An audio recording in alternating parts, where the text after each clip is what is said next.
Hello. Welcome to Fat Facts. Let's take a look at another popular season, Merlin. Before we get started, please hit the subscribe button and the bell notification icon. Thanks for subscribing. Now let's digest to know more about the season Merlin. The teenaged warlock Merlin is sent by his mother to lead an anonymous life in Camelot under the care of the court physician Gaius.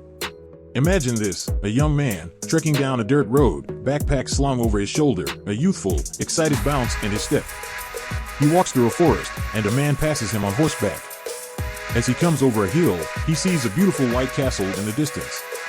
He reaches the gates of the castle, and walks into the inner village. Wonder shines in his eyes as he slowly spins to take in all the sights and sounds. The young man makes his way to the courtyard. He joins a group of people who have gathered there.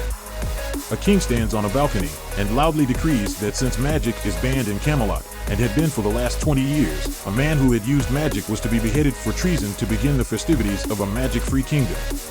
The supposed sorcerer is brought out and beheaded in front of a somber crowd as the young man watches with wide eyes, and another young woman watches from a high window. As the king proclaims the beginning of the festivities, a scream breaks free from the crowd, and a hag emerges. She condemns the king for his callous treatment of supposed sorcerers, and reveals that the man who was just killed was her son, and curses him by saying an eye for an eye, a tooth for a tooth, a son for a son.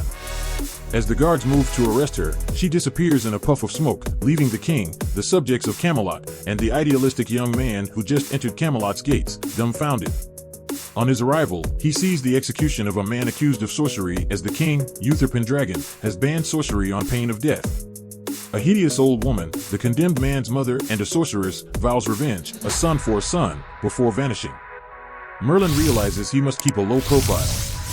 He then discovers the great dragon, who tells him that he must protect Arthur until he becomes king and guide him to unite Albion. Merlin disagrees, seeing Arthur as an obnoxious bully. At a feast, the disguised mother of the sorcerer casts a spell on the guests and attempts to stab a defenseless Arthur.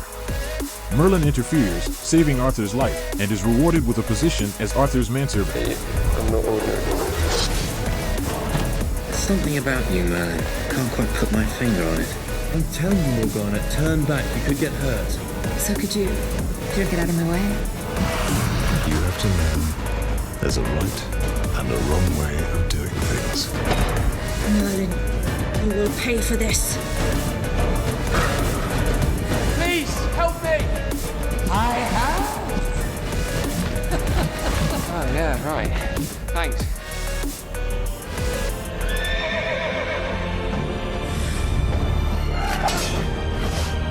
Arise